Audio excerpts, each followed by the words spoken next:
Muy buenas tardes, bienvenidos a este programa especial, Periodismo sin Permiso, y el motivo de esta transmisión va a ser el 2 de octubre y para eso nos acompañan dos doctores que participaron en este movimiento que avergonzó al mundo por la cantidad de muertos y desaparecidos que hubo en la Plaza de las Tres Culturas el 2 de octubre de 1968, unos días antes de las Olimpiadas. Y para abordar estos temas, dos sobrevivientes de ese movimiento, el doctor Javier Gamboa, Servidor suyo, muchas gracias. el doctor Andrés Villalobos Aguilar, Gracias.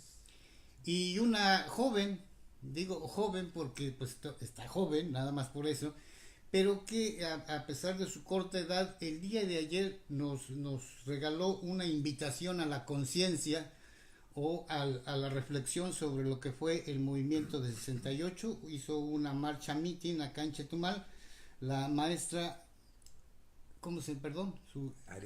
Ariadne Son Anguas. Sí.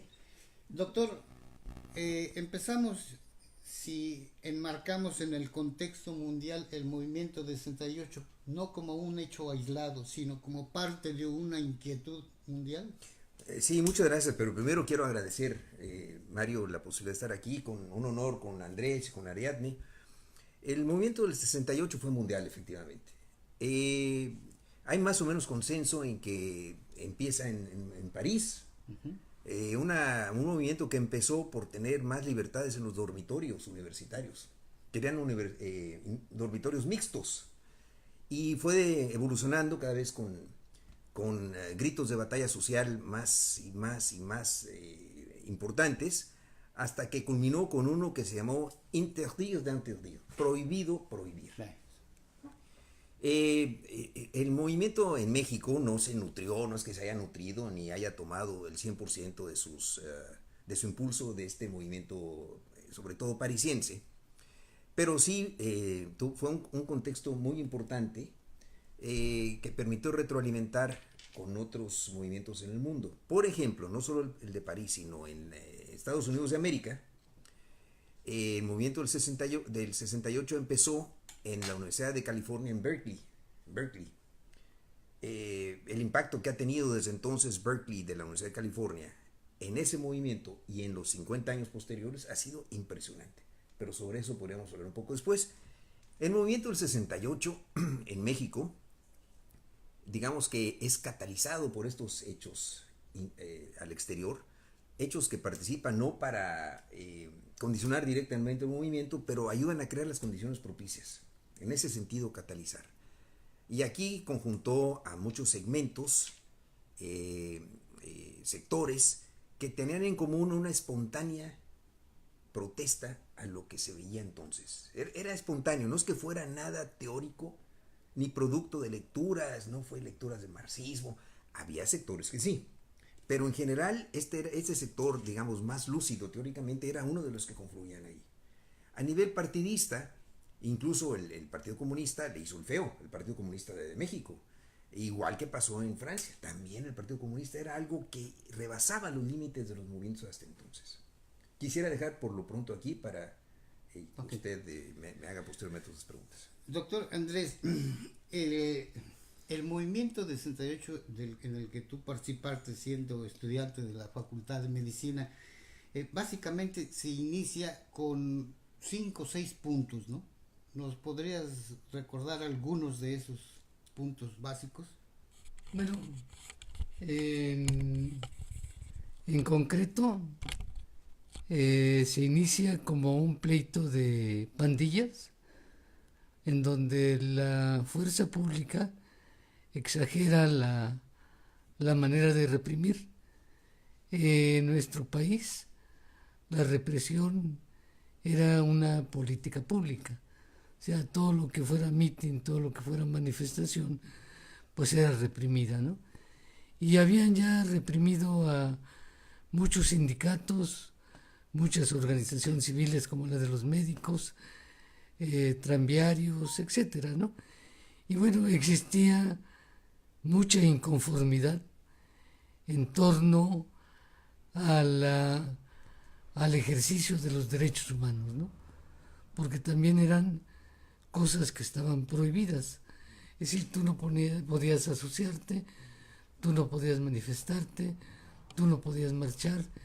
Y bueno, esto hace que en determinado momento, el 26 de julio, conjuguen dos manifestaciones.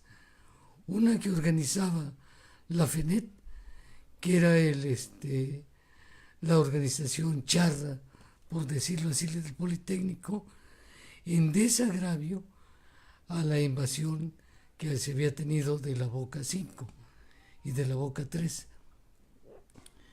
Y en la que hacía el Partido Comunista, junto con la juventud del Partido Comunista, para conmemorar el 26 de julio, que era la Revolución Cubana. Coincide la represión en lo que es el centro de la ciudad y hacen un frente común. Los policías exageran la represión y la llevan a algunas universidades, algunas vocacionales de la universidad, y se arma el mare magnum, ¿no? Se invaden esas vocacionales, los alumnos se encierran en ellas, queman camiones, hacen resistencia, y bueno, se presenta casi un estado de excepción en el país. Maestra Ariadne Son, usted, y cuando dije que era joven, en realidad es una jovencita. ¿Qué percepción tiene la generación en la cual está usted acerca del movimiento del 68 y cómo es que le llega la información a usted sobre ese movimiento?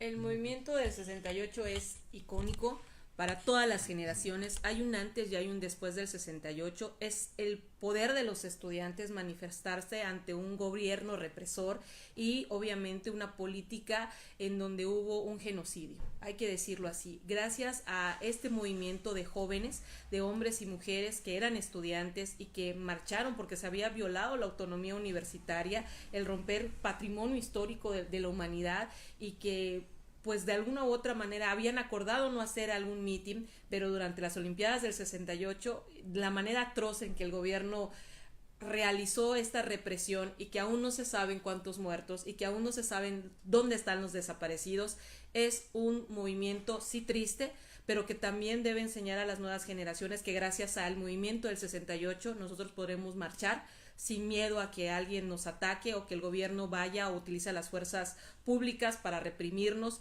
y que podemos estar en acuerdo o no en varios pensamientos, pero que tenemos esa libertad de expresión.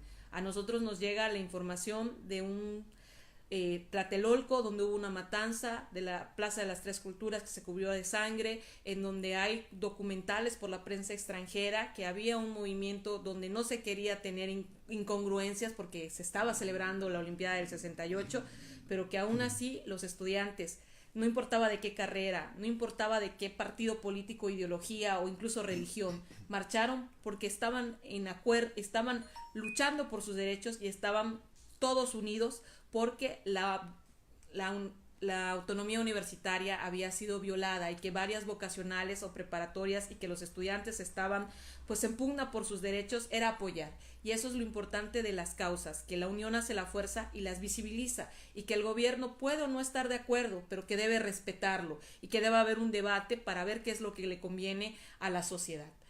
¿Qué percepción tiene mi generación del movimiento del 68? Que fue un parteaguas, que gracias a esos hombres y mujeres que marcharon, que sacrificaron sus vidas, que muchas veces hubo familias que no tienen una tumba donde llorar porque los desaparecieron, que fueron torturados, masacrados, que los hombres del guante blanco no se olvidan, que estaban en un mitin expresando ideas y que perdieron la vida.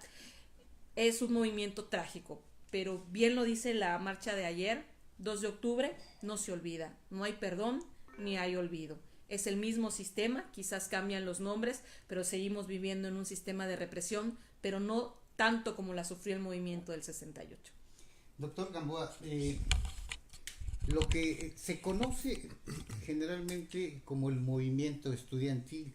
Sin embargo, en su momento, aquello que era nada más entre alumnos, como decía, entre preparatorias, al final y al cabo termina siendo un movimiento popular. Así es. ¿A qué se debió a que cundió entre los diversos sectores de la población? Bueno, así fue exactamente, Mario. Incluso mi forma de participar en el movimiento fue así. Yo en ese momento estaba pasando por una crisis vocacional, digamos. Estaba en medio de un periodo de 3 años y andaba picando universidades por todas partes en el país. Y cuando supe del movimiento, no estaba vinculado formalmente ninguna. Eso es lo que quiero que quede bien claro. Un grupo de vecinos en la zona de Viaducto Tlalpan, Insurgentes, Chola, Vermont, Ohio, decidimos, muchachos de mi edad, tenía 18 años, formar una brigada. Se nos ocurrió, en alusión a la Guerra Civil Española, ponerle Brigada Ibero. Estaba Roberto García López, ojalá que haya puesto atención, vive todavía. En ese momento él era el ayudante de un taller de reparación de blancos. Estaba José Luis Illescas, en ese momento era ayudante de la carnicería El Venado, se llamaba. Estaba Eduardo Rosas, Lalo, músico. Estaba Gerardo Domene Lozano, él vive actualmente en Monterrey. En ese momento estaba estudiando segundo semestre de Ingeniería Mecánica en la Universidad La Salle, fíjate, La Salle. Estaba yo, que estaba desvinculado y en ese momento buscando mis sueños. Nos organizamos y íbamos a los mítines en Ciudad Universitaria, especialmente a la Facultad de Derecho. Tú te vas a acordar con la Tita, era la lideresa, y la Tita. Yo no recuerdo su apellido, pero era la Tita.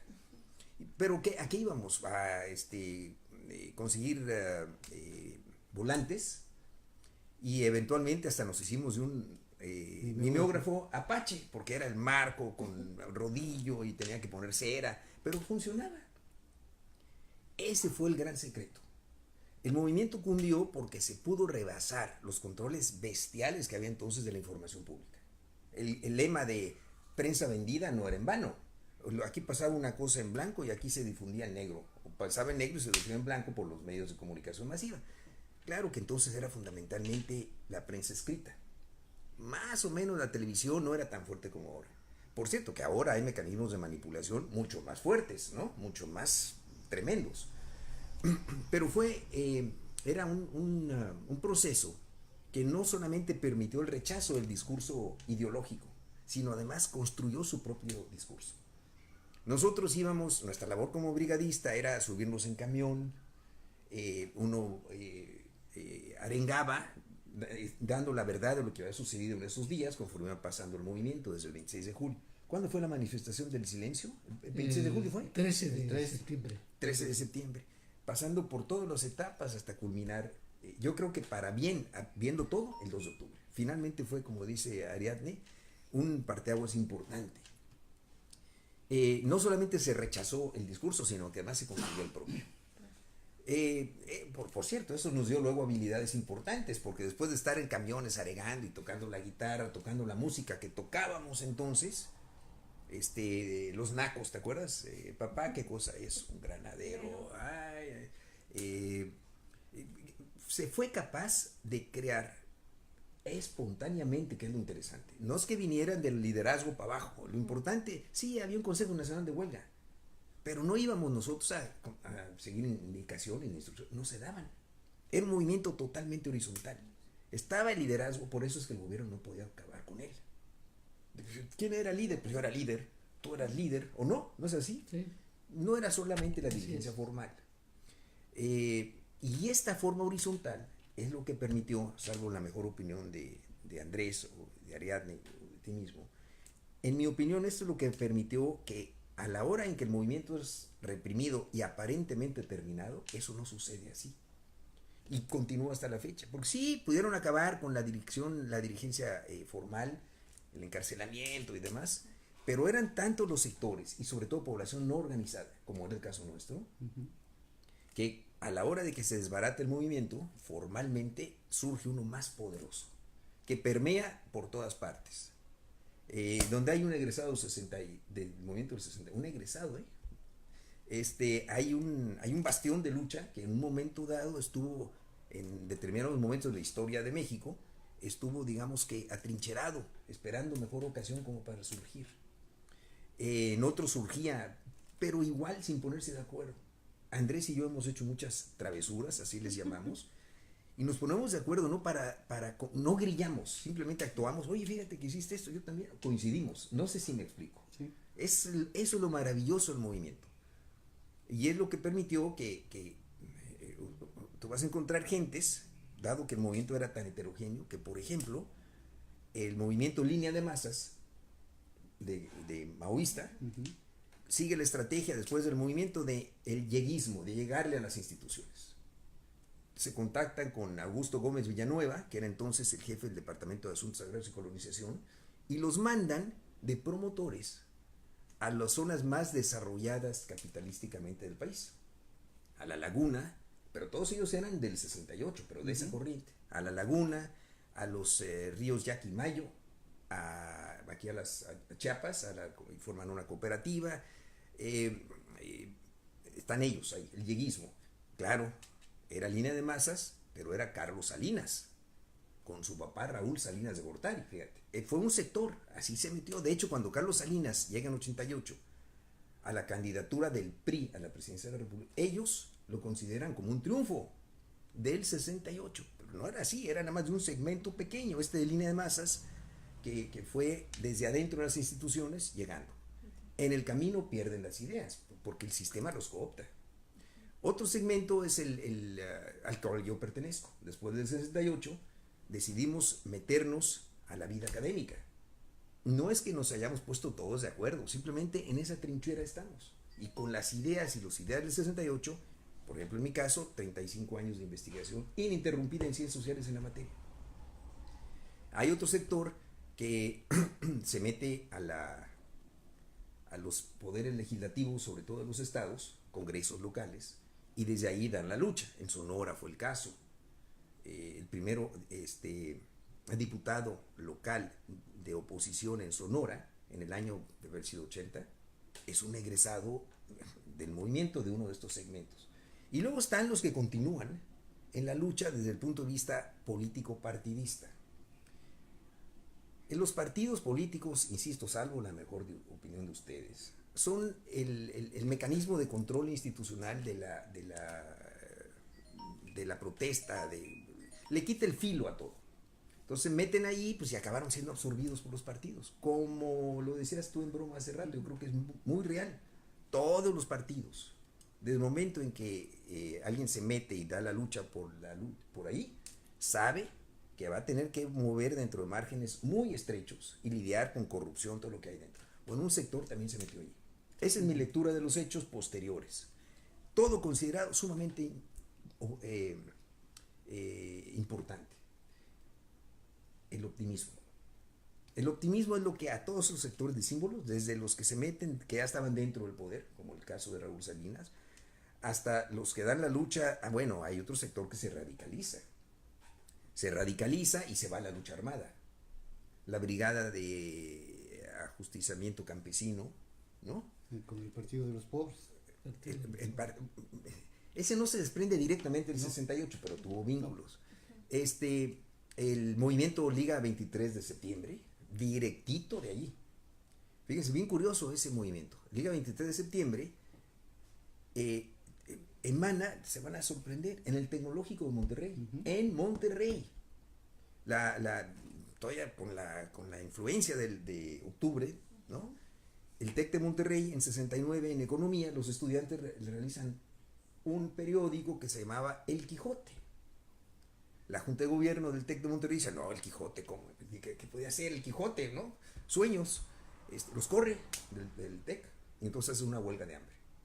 Y van y se refugian dos de los dirigentes del movimiento, en la Universidad Iberoamericana. Ahí consiguen nutrirse de otros factores importantes, incluso humanos, y desde ahí empiezan a organizar en Monterrey, que es donde realmente nace el movimiento, centro de operaciones del movimiento, pero se radicaliza. Los aplastan y todos los que ustedes quieran, pero hay otro sector importante. Y hay otros, como es el caso de Andrés, que como dice la canción, ¿no? Seres en tono azul, seres en tono azul que van andando y seguirán igual, buscando el horizonte con sus manos y sus voces, sin pensar en más que a darle a nuestro tiempo una razón, algún aliento. Es Andrés. Nos hemos enterado del movimiento del 68 a través de películas, de documentales, de novelas, de obras de teatro, pero no lo hemos escuchado, o pocas veces, de participantes, de gente que estuvo metida ahí. Y al doctor Andrés, él le tocó estar en esa fatídica tarde-noche, o noche-amanecer del 2 de octubre. ¿Nos puedes compartir cómo viviste esa noche lluviosa del 2 de octubre, doctor? Si fueras tan amable. Retomando parte de lo que me preguntabas anteriormente, efectivamente el movimiento no tiene un contenido parecido al de París, porque allá las demandas son eminentemente educativas. Aquí las demandas son eminentemente políticas, ¿no? Que eran, por ejemplo, indemnizar a las víctimas de la represión, quitar a los medios de represión, fundamentalmente los granaderos, correr a los responsables de la represión,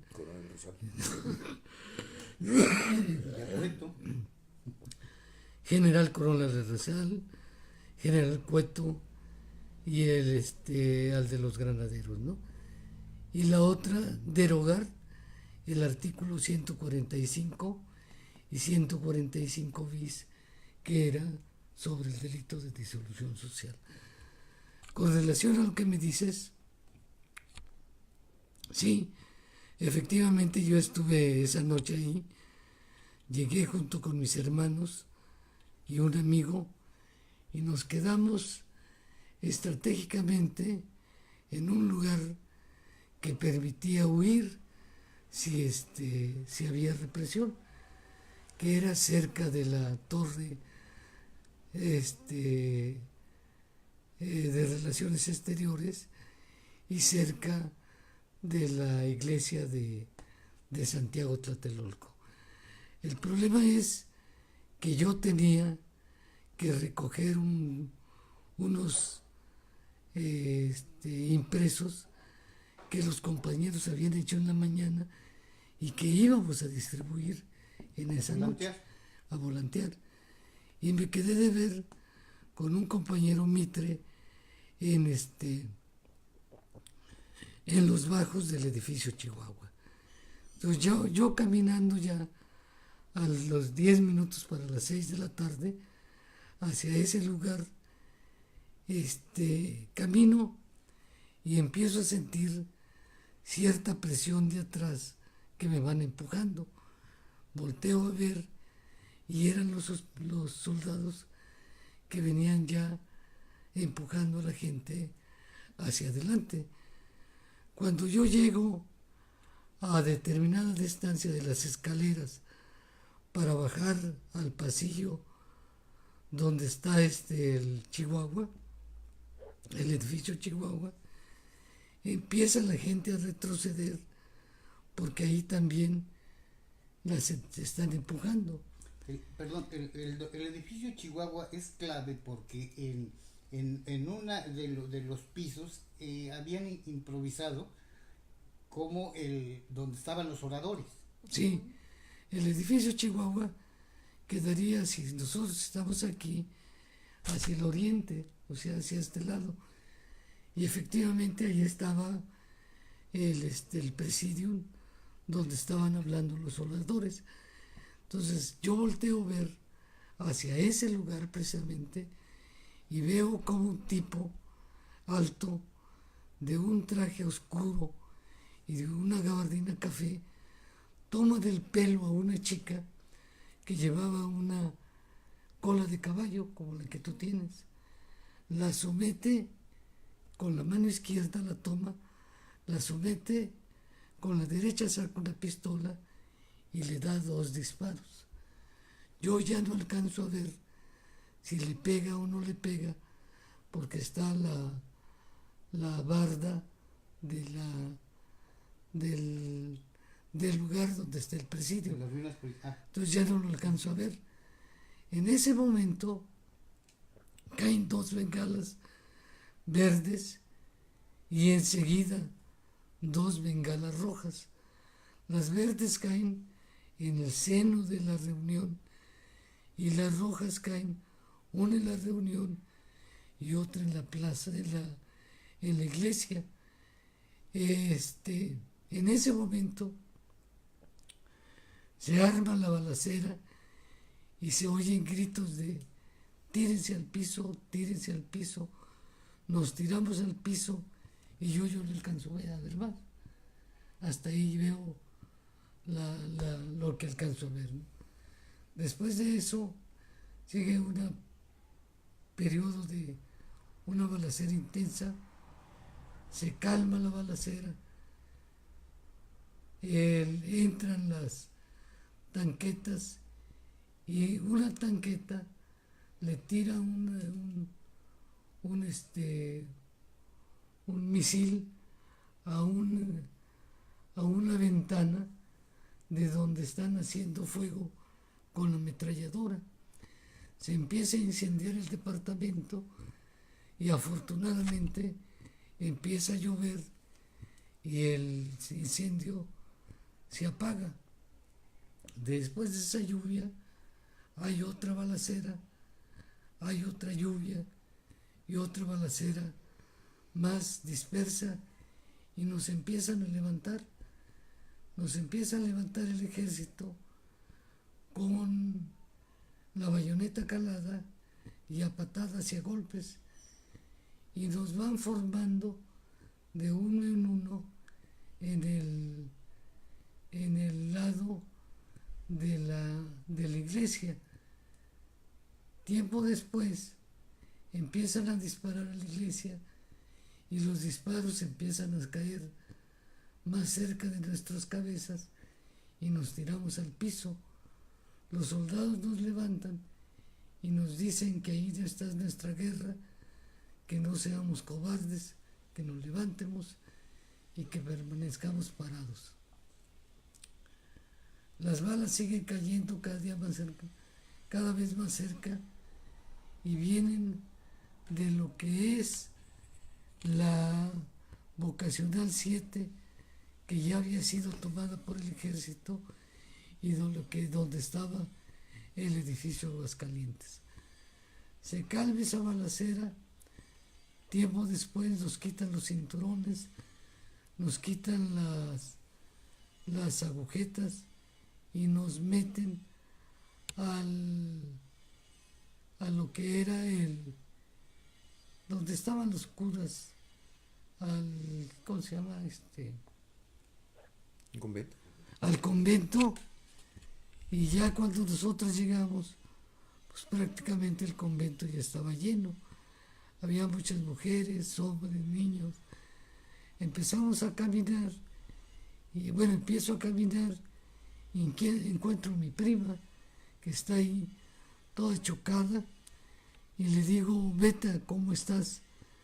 Me dice: manito, ¿cómo estás? Le digo: estoy bien.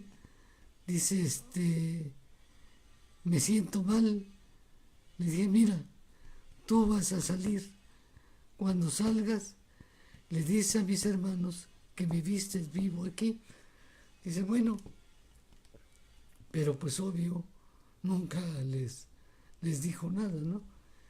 Encuentro una chica que está toda mojada, con una ropa muy transparente, se ve su ropa interior. Entonces me quito mi saco, que es un saco de pana de color verde, y se lo entrego para que se cubra. Un rato después, no sé qué tanto tiempo sería, nos sacan los soldados por la misma puerta y nos entregan a los granaderos. Los granaderos, también a golpes, nos forman en hileras de 5. Ya al estar formados, pasa X tiempo, nos suben a camiones militares y de granaderos y nos llevan con rumbo desconocido.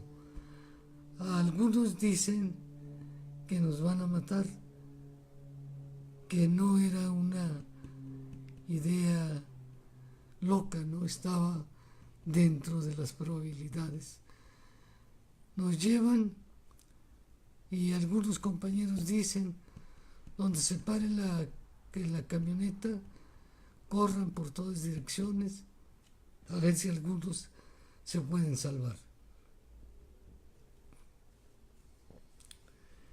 Llegamos a un lugar muy iluminado, donde abren una puerta, entramos con el camión, no hay manera de correr, está muy iluminado, hay 2 hileras de soldados, nos hacen pasar en medio y nos meten a otra puerta donde también está muy iluminada, con soldados en la parte de arriba, con armas, con la bayoneta, y ahí nos quedamos encerrados alrededor de 300 personas, todos hombres, y nos quedamos ahí sin saber si es día, si es noche o es mañana, y permanecemos, pues yo calculo que aproximadamente 10 días sin saber en dónde estamos. A los 10 días empiezan a llegar abogados que empiezan a tratar nuestros casos y nos acusan de todo lo posible, ¿no? De ataque a las vías generales de comunicación, de delitos de disolución social, de uso de armas de fuego, de ataque a las instituciones generales, y bueno, un sinfín de delitos, y vamos saliendo poco a poco en el término de 6 meses. Hasta ahí es donde yo acuerdo cómo la libré pues esa noche. Maestra Ariadne, en las instituciones académicas digamos de secundaria hasta universidad, se les enseña a los alumnos con profundidad el contenido de este movimiento, o lo ocultan, o si lo expresan, lo enseñan distorsionado. La historia es de quien gana, siempre lo cuentan los vencedores, y en este caso fue el gobierno que apabullantemente violó muchos derechos humanos. No tenemos cifras exactas, de hecho quien documenta o el acervo cultural es la prensa extranjera que se encontraba para cubrir las noticias del 68. Aquí hay algo muy claro, la escuela no educa a nuestros hijos, y no es la reforma educativa, sino es un acervo cultural que los mexicanos no estamos acostumbrados a leer, y somos de la cultura de yo soy chingón, mientras a mí no me pase, no me importa. Y nacemos con estos derechos humanos de libertad de expresión, de libre asociación, de manifestación de ideas, y no valoramos que en el 68 no eran criminales, eran estudiantes, el único movimiento puro en donde la gente iba convencida de los ideales, donde tú ibas a volantear, la gente te preguntaba quién eres, qué estás haciendo, por qué pegas este cartel, qué sucedió, en donde te subías al camión y con una canción de Papá que es un granadero, le decías a la gente que las mismas fuerzas públicas estaban en contra de su pueblo por recibir órdenes, cuando en realidad si una orden es injusta, si una ley no es de acuerdo a la realidad social, la desobediencia civil es lo que debemos nosotros fomentar en esta sociedad. No hay que obedecer al tirano. Trataron de sembrarle armas a los estudiantes o decir que dentro de los mismos estudiantes había gente disparando cuando no era así. Nadie sabe quiénes son las personas del guante blanco. Los mismos soldados que con bayoneta calada entraban por la plaza de las Tres Culturas en el área arqueológica cerrando a los estudiantes, llevaban la orden de asesinarlos e incluso sufrieron parte de los tiros de los edificios multifuncionales. Entonces, ¿quién ordenó que se abriera fuego contra los estudiantes? Hay un hombre, pero hasta el día de hoy se está retirando su placa de toda la obra pública. Este movimiento no está documentado. Se dice que fueron 35 muertos, lo dice una periodista italiana, cuando en realidad la plaza de Tlatelolco se cubrió de sangre, había montañas de zapatos, la gente corría por todos lados, las madres no tenían un lugar donde llevar a sus hijos o preguntar si estaban heridos o en qué condición se encontraban. Había desaparecidos por más de 10 o 20 días y los estudiantes sobrevivientes estaban en la prisión, acusados de crímenes tan atroces como homicidio, ataques a las vías de comunicación, terrorismo institucional, porque estaban en contra de un gobierno represor por solamente opinar diferente, y no había quien los defendiera. No había libre manifestación de ideas, libertad de expresión, y no podían asociarse porque era un delito, cuando en realidad este movimiento fue de estudiantes, un descontento social que estaba reinando en una autoridad que había gobernado mal, y que la Olimpiada del 68 era el escenario a nivel mundial para que México dijera: no estamos bien, aquí no todo es de oro. Y pasa lo mismo ahorita. Si bien es cierto que hubo movimientos a nivel nacional recordando 2 de octubre no se olvida, muchos compañeros que estaban dentro del contingente se dedicaron a grafitear bardas. ¿Y qué hace el gobierno? Lejos de informar que ese genocidio no está esclarecido, que nadie fue señalado, que aún no hay culpables, empiezan a desacreditar el movimiento diciendo: amigo, tú no eres parte de la resistencia o de la lucha, tú no eres quien busca los 43 de Ayotzinapa desaparecidos, eres alguien que está causando un delito al grafitear un monumento o una barda, que eso no lo aprobamos, pero es parte de un daño colateral que no podemos controlar. Que si bien los activistas en derechos humanos o luchadores sociales tratamos de mantener este recuerdo vivo, porque la historia no la cuentan como es, si no tuviéramos sobrevivientes, si no tuviéramos gente que estuvo involucrada, que le dio seguimiento y que formó parte de este movimiento del 68, realmente mi generación no sabría qué fue lo que pasó, y muchos lo desconocen. Escuchan el 68 y no saben que ayer hubo una marcha que fue sin partido político, sin religiones, y se invitó a toda la ciudadanía. Están más pendientes de una película que interpreta Kuno Becker, que realmente no cuenta todos los hechos del 68, porque al gobierno no le conviene que la ciudadanía se organice y que manifieste que no está de acuerdo con ciertas cosas que realizan, y que si nosotros pusimos a nuestros gobernantes, en nosotros recae ese poder. Se trató de satanizar este movimiento. Los niños que en ese tiempo del 68 les tocó vivir su infancia, escuchaban estudiantes y todo el mundo se asustaba, porque eran los perseguidos del sistema, y eran los estudiantes los que estaban convocados a hacer este movimiento, porque eran los únicos que tenían acceso a las noticias mundiales y a la información. La información es poder. La historia no le hace justicia a estos mártires del 68. Hay una autopista que tiene el nombre de Díaz Ordaz que se tiene que cambiar, mártires del 68. Ya se removió la placa de las estaciones del metro, porque es una vergüenza que a una persona que tuvo en sus manos el poder de detener esta represión o este genocidio no lo haya hecho. Incluso en su discurso dijo que fueron criticados en exceso por ser permisibles, cuando la libertad de ideas es lo que enriquece a un país. Los estudiantes tenían la promesa del gobierno de que no iba a haber más represión. Fueron a manifestarse de forma pacífica, sin agredir a nadie. Llevaban cartelones, llevaban su voz, sus ilusiones, no llevaban armas. Y aquí el ejército mexicano y las fuerzas públicas traicionaron a su pueblo. No era el enemigo, no estábamos en guerra, no eran delincuentes, eran estudiantes. Así que el ejército mexicano y los granaderos, la Policía Federal, tienen una deuda pendiente, y por eso el pueblo no confía en ellos. Y hasta que no se abra este expediente y no se deslinden responsabilidades, el pueblo mexicano tiene una vergonzosa mancha en su historia. Doctor Gamboa, vengámonos al presente de las libertades que hoy gozamos como ciudadanos, de la participación que hoy tienen los partidos políticos. ¿Qué de todo esto, de estas libertades o de estos derechos que hoy tenemos, se lo debemos al movimiento del 68? Yo diría, Mario, que más del 90% de los derechos hoy dados como considerados como ya dados, como ahí nomás están los derechos, se debe o directa o indirectamente al movimiento del 68. Realmente cimbró las estructuras. Pero si me permite, además, hablando de derechos, yo quisiera referirme a lo que dice Ariadne.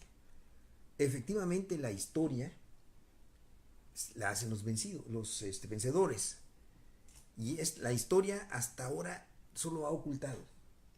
La historia oficial, lo que los gringos llaman el textbooks, los libros de texto de historia ocultan. Pero hoy, Mario, estamos ante un intento, precisamente después de medio siglo, de hacer una verdad histórica realmente falsa. Por ejemplo, es solo un ejemplo entre varios. Tú sabes que hace poco se publicó una desclasificación de documentos de la National Security Agency, de la Agencia de Seguridad Nacional. Es bien interesante que aprendamos a hacer nuestra propia historia, porque sí, se descubren los documentos clasificados, que son los informes que manda el agente fulano a su superior de espionaje, porque para nosotros son mecanismos de espionaje. Es muy diferente ver las fuentes directas y ver lo que se construye con estas fuentes y te los quieren endigar como verdad. Por ejemplo, después de la narración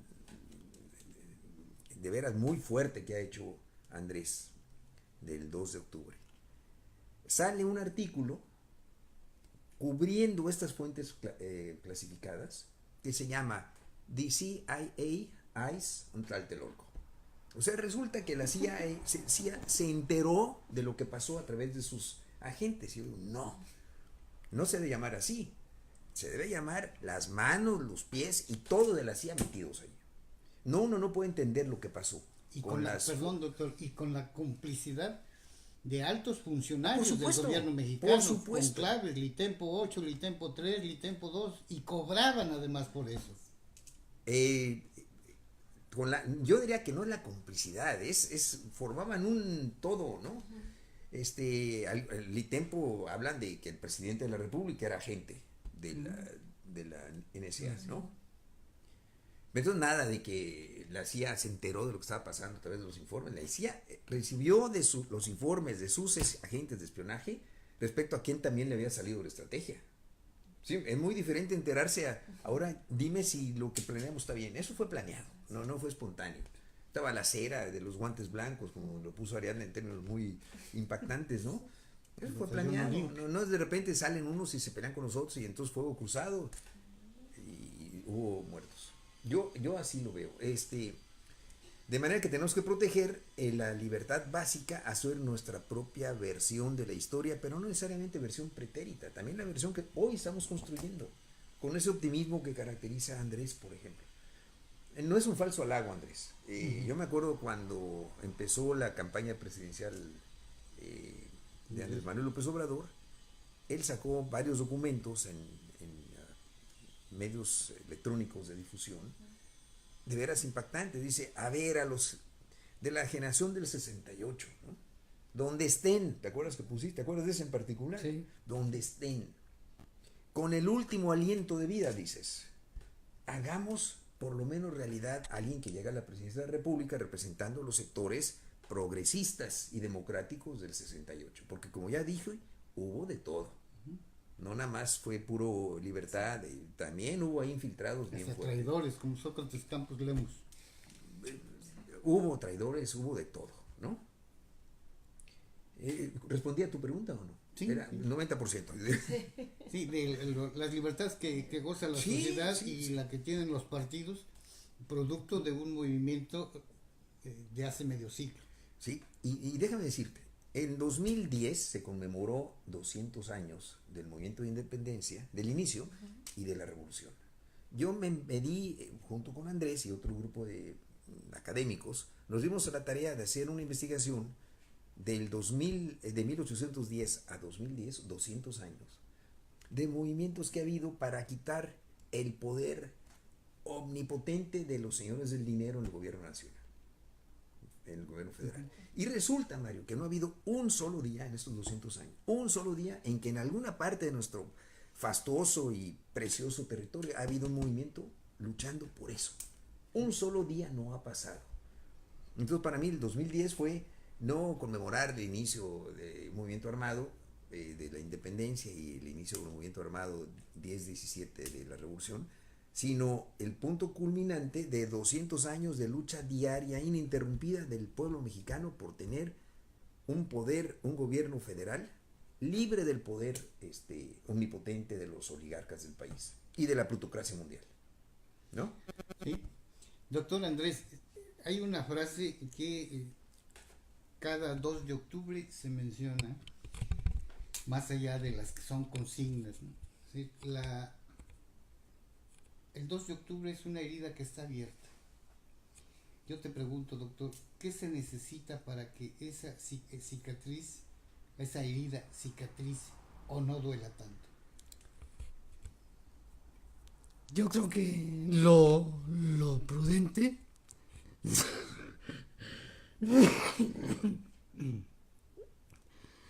sería hacer una búsqueda de muertos y búsqueda de desaparecidos. Y esta pregunta me la hizo un chavo en la UCRO. Yo le decía que era imposible lograr eso, por varias razones. Mirá. Por ejemplo, donde nosotros estuvimos encerrados, éramos 300 aproximadamente, aislados, incomunicados. Empezamos a platicar de cuántos muertos habías visto tú en la zona donde te tocó, pues, deambular, digamos. Yo en lo personal vi 10. 8 hombres, un niño y un soldado. No, 8 hombres, una mujer y un soldado. Otro que estuvo por Tepito vio 2. Otro que estuvo en Insurgentes ve 3. Hacíamos un total de 470 y tantos muertos, ¿no? ¿Será posible localizarlos? Yo diría que no. ¿Por qué? Porque tenemos un ejército especialista en desaparecer gente. Y la manera más de desaparecerla en aquel momento fue o quemándola o lanzándola al mar. Mis hermanos, cuando me buscaron, porque yo no llegué en la noche, se movieron en hospitales de sangre y dicen ellos que cada vez que iban a la Cruz Verde, por ejemplo, les enseñaban 10 cadáveres. Pero esos 10 cadáveres eran diferentes a los 10 que les habían enseñado los días anteriores. O sea, cada día eran cadáveres diferentes.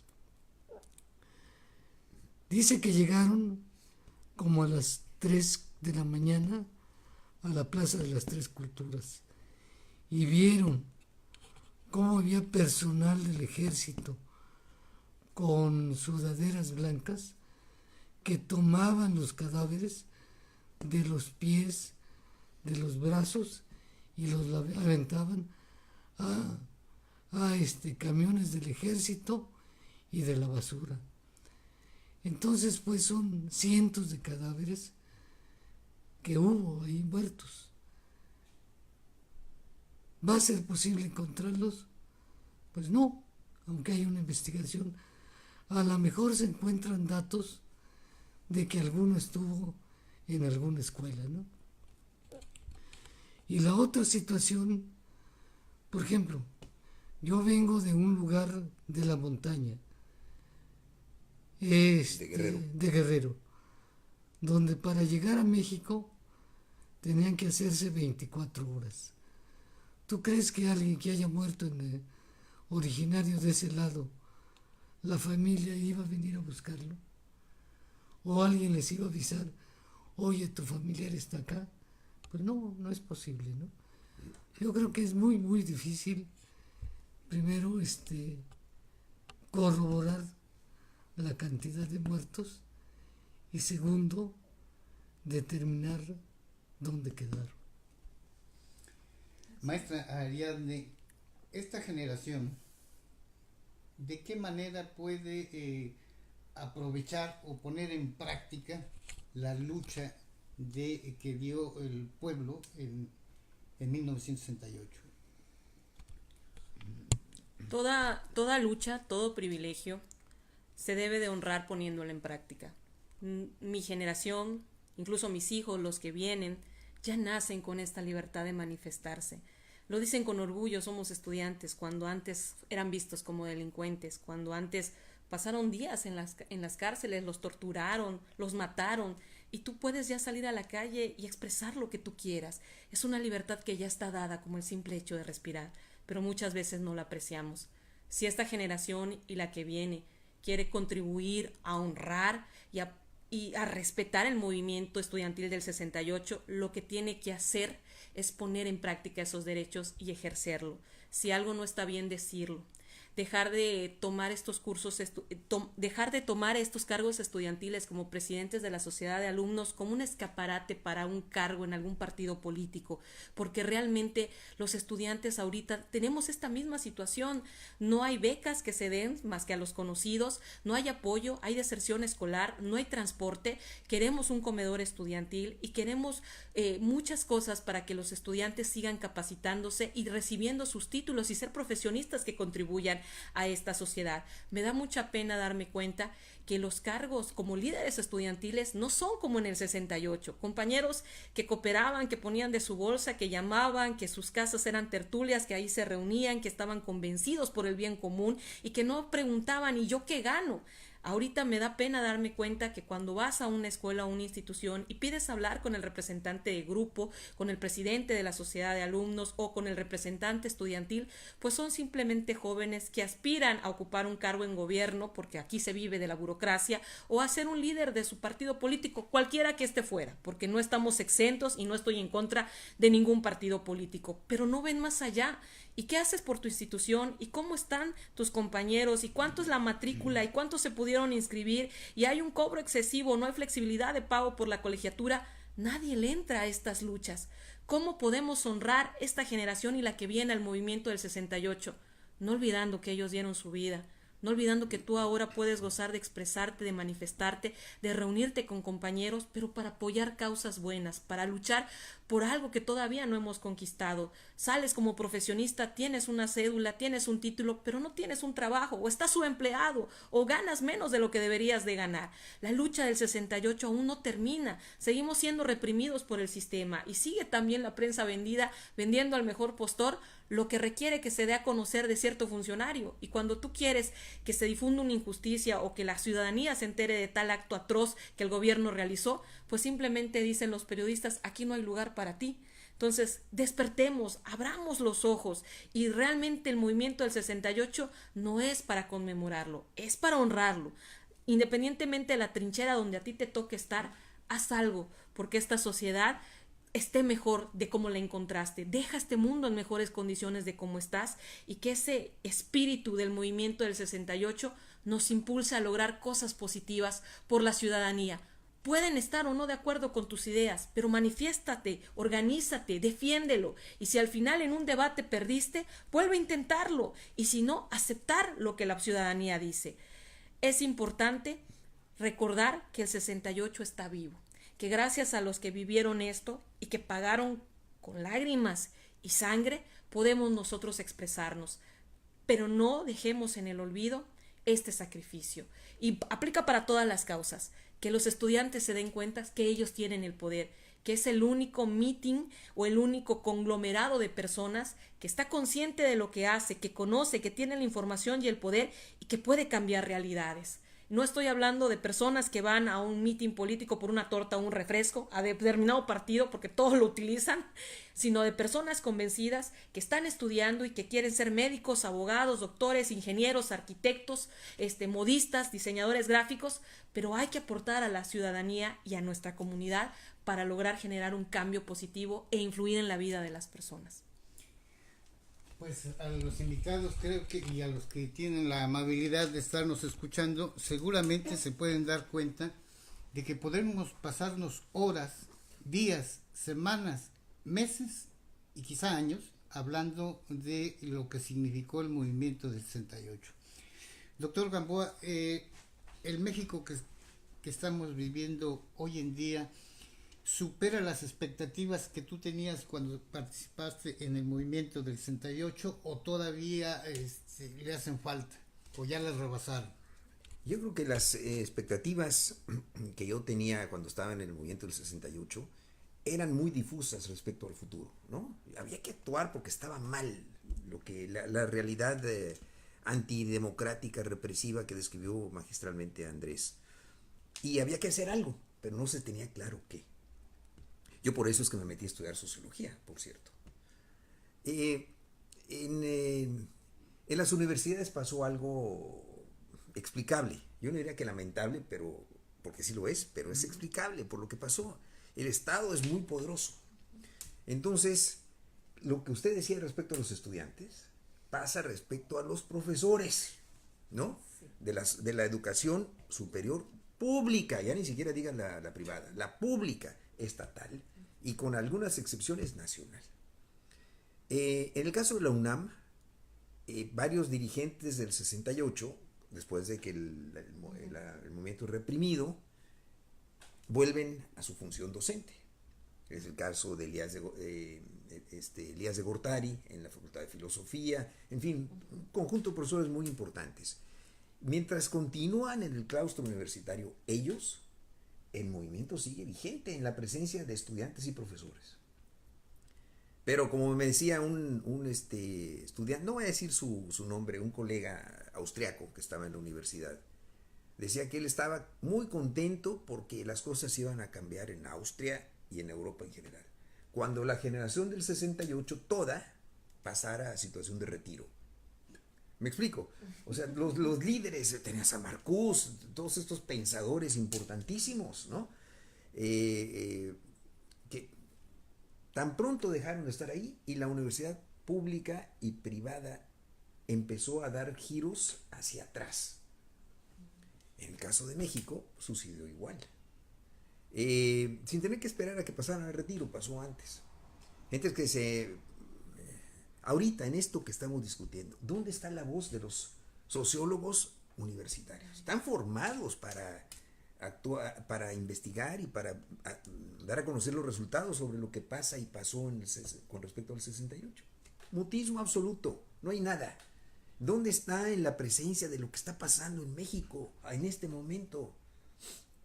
Con optimismo ya vimos que llegó Andrés Manuel López Obrador. Sí, nada más que ahora el asunto es gobernar.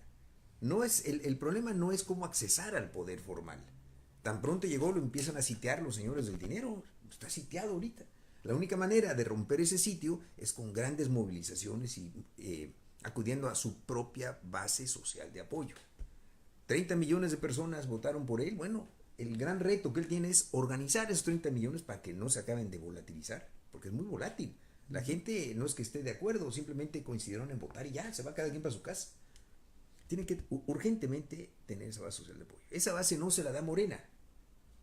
No se la da, porque es un partido y los partidos están muy acotados. Tiene que crearla. Yo veo pocos indicadores de que esté teniendo suficiente margen de maniobra, porque desde la derecha está teniendo bestiales presiones. Ahora lo acusan de ser muy abusado y hacer dinero con Bitcoin. Por favor, ¿no? Qué bueno, ¿no? En ese sentido, yo diría que las expectativas que poco a poco después fui construyendo se quedan un poco cortas. Pero por otro lado, está pasando hoy algo que me llena de optimismo. Es el optimismo del 68. En este momento hay decenas de millones de personas que en el planeta Tierra, y me estoy quedando corto, a lo mejor son centenas, no sé, andan por el mundo haciendo realidad el sueño del 68 y de la canción de Imagina un mundo sin fronteras, ¿no? Y están trabajando de voluntarios aquí y allá. Esos son la vanguardia de la nueva sociedad que hoy se está construyendo. No es de que a lo mejor ahorita lo que está haciendo Ariadne, yo la conocía, le decía de broma, por sus travesuras, porque sé lo que está haciendo en el Parque de los Caimanes, un lugar donde tú puedes ir a intercambiar por trueque, ¿no es así? Es la esencia. Sí. Eso es lo que hay que hacer. Relaciones de cooperación, ayuda mutua, solidaridad, ya hoy son una realidad. Mientras están cayendo las instituciones a pedazos, un día nos vamos a despertar y las instituciones bancarias están en bancarrota, y no tienes dinero para hacer nada, y a ver tú que hoy solo consumes, no vas a, como no produces nada, vas a pasar a decaimiento. Lo que ella está haciendo es bien importante, pues está forzando a la gente a producir y llegar a intercambiar las circunstancias. Esto es lo que me mantiene muy optimista. ¿Es producto directo del 68? Yo diría que sí y no. Sí, porque fue un catalizador, fue como una catapulta enorme. Y después cada quien haciendo de su trinchera lo que con gran sabiduría, a pesar de su corta edad, está diciendo Ariadne. Cada quien desde su trinchera tiene que hacer lo máximo. Yo diría que son expectativas que superan incluso, por en el buen sentido de la palabra, las del 68 que yo tuve modestamente como el más modesto soldado, entre comillas, ¿no? De una brigada que ya expliqué cómo se formó. Doctor Andrés, de los partidos que están con registro en México, algunos de ellos incorpora las lecciones o la lucha que nos dejó el movimiento del 68 en su quehacer cotidiano, en sus documentos básicos. Yo creo que como partidos no. Quizá Morena retoma algunos aspectos de esa lucha, ¿no? Como sería pues el luchar por el bien común, luchar por la libertad, por la democracia, o sea, conceptos generales, ¿no? Pero lineamientos políticos de partido, yo creo que tendrán que darse en el transcurso de, pues, del desarrollo del mismo proceso. Sí. Sí.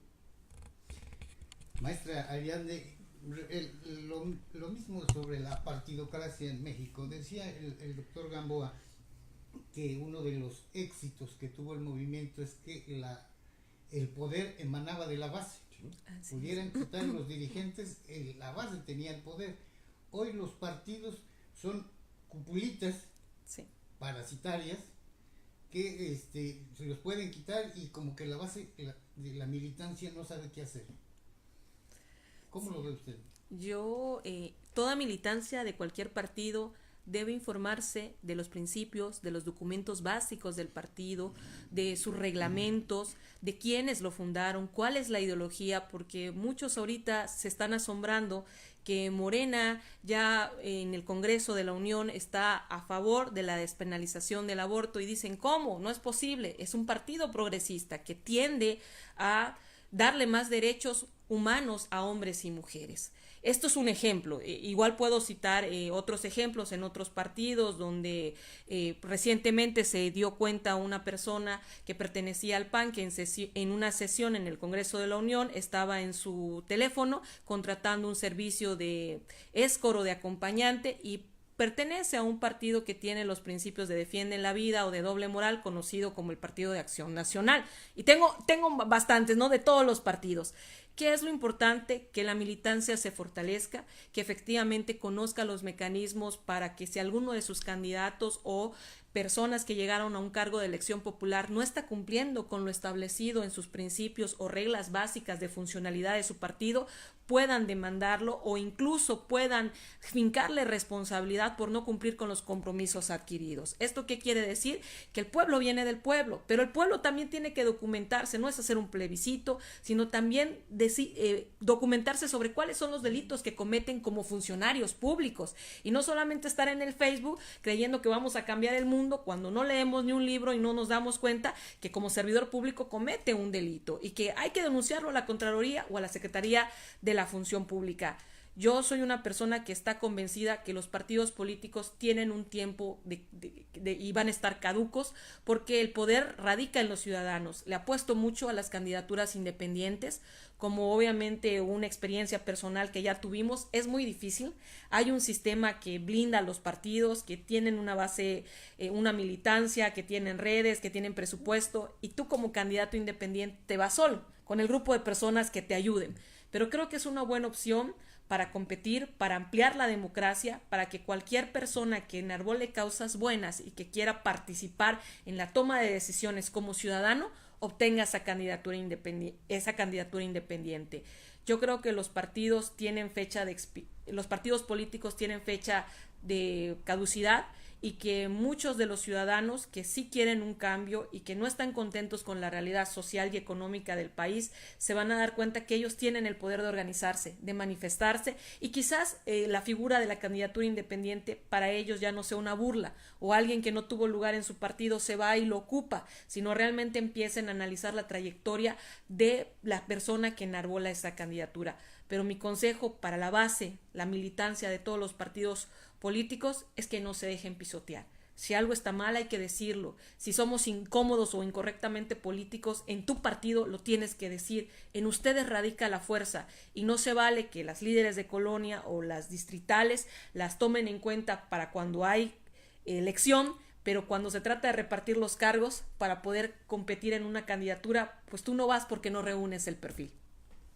Bien, durante esta transmisión hemos estado en un ir y venir de 1968 al 2018. Hemos estado saltando en medio siglo. Por lo tanto, como que es difícil llegar a concluir con una frase o con una intervención, pero con todos los riesgos que esto implica, doctor Gamboa, ¿cómo terminaríamos esta emisión de este programa desde tu voz?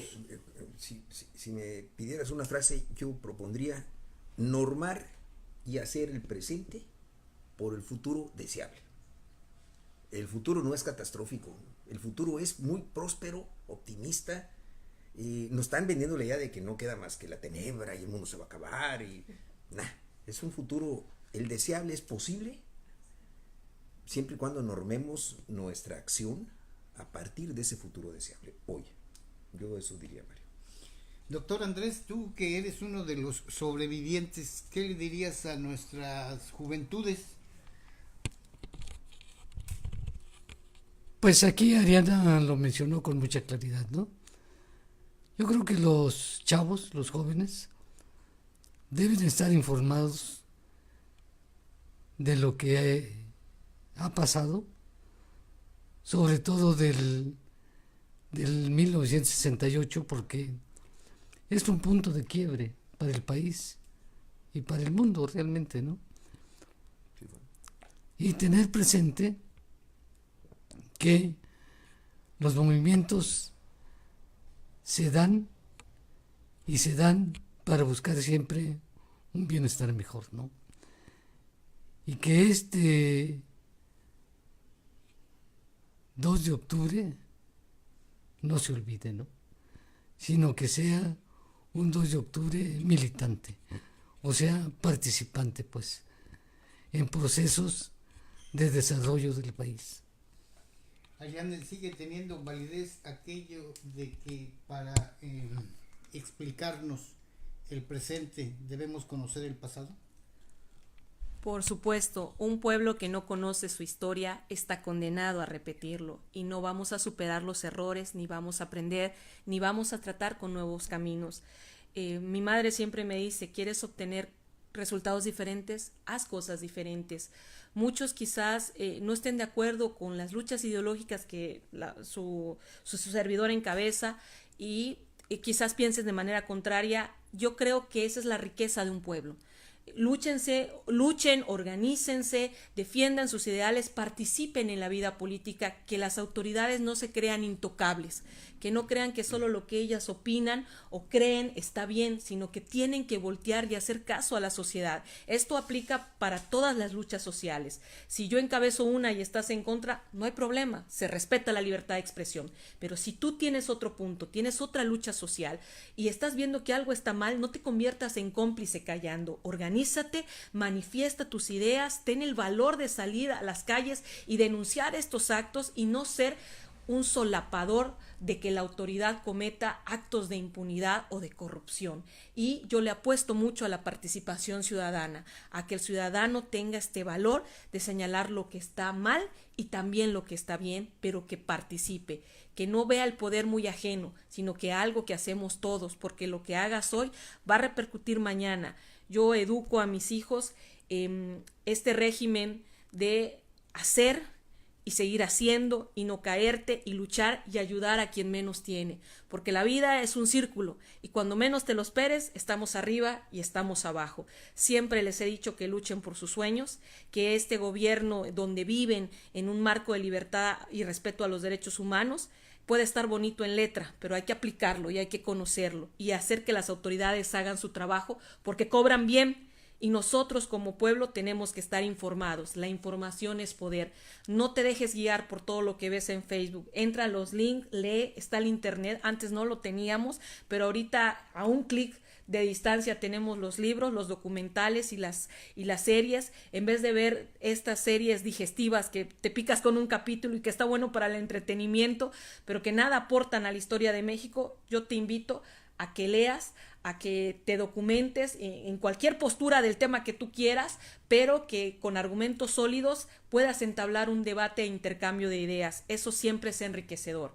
Un pueblo que no conoce su historia está condenado a repetirlo. Y pueden cambiar los nombres, pero sigue siendo el mismo gobierno represor quien nos gobierna. Bien, hemos llegado al final de esta emisión. Les pido disculpas si no nos ampliamos más. Yo creo que también nuestra concurrencia cibernáutica también se cansa. Entonces, no me queda más que agradecerle a nuestros invitados, que es un honor tenerlos aquí, al doctor Javier Gamboa, al doctor Andrés Villalobos, a la maestra Ariadne Song. Muchísimas gracias y pues lo que gusten agregar, ahora sí que como se dice comúnmente, lo que guste agregar. Yo creo que ya está dicho todo por lo pronto. ¿Tú? No. Muchísimas gracias por vernos. Gracias, no. Así es, muchas gracias. Bueno, muchísimas gracias. Nos vemos en la próxima emisión de Periodismo Sin Permiso, que transmitimos desde Chetumal, capital del estado de Quintana Roo, México. Hasta la próxima.